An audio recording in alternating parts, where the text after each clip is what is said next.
Еще одна упала капля крови, еще один с трудом удался шаг, и свист бича уши не вызвал боли. Один лишь звон, надрывный звон в ушах.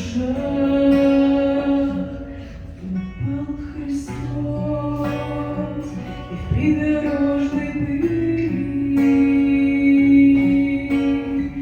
комок скатался кровью, пота, слез. Скаталась горечь желчи и полыни, звенящих болью брызг кровавых звезд.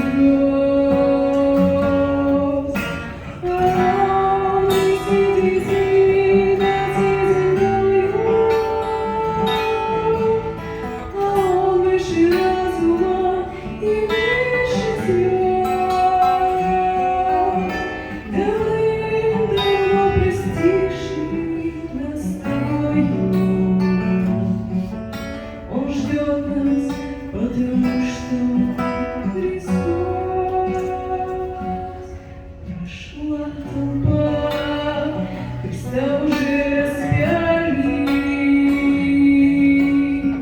но на дороге вижу я следы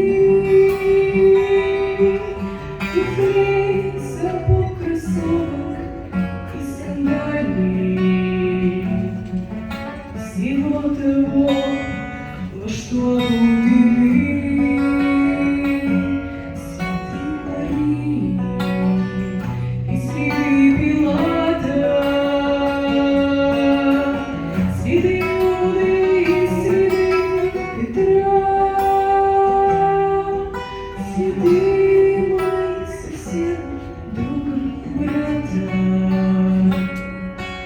святые любви, сомнения и зла. Он сидит над землею, он выше разума и выше звезд. Давным-давно простивший нас с тобою, он ждет нас, потому что Христос висит, Христос, и все к Нему приходят. Одни раскаются, другие, что проспят. По солнцу жжет и при любой погоде уходят люди и идут опять.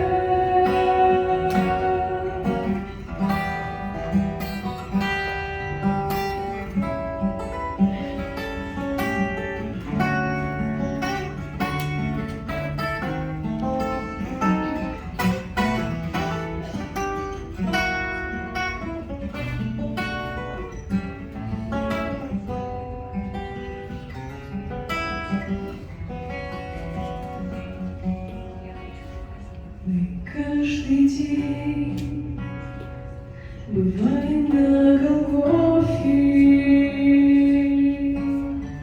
отчет себе не отдавая в том.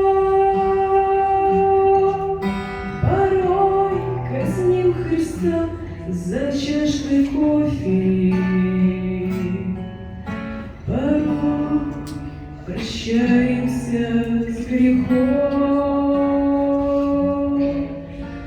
А он висит над землею, а он выше разума и выше звезд. Давным-давно простивший нас с тобою, он ждет нас, потому что он Христос.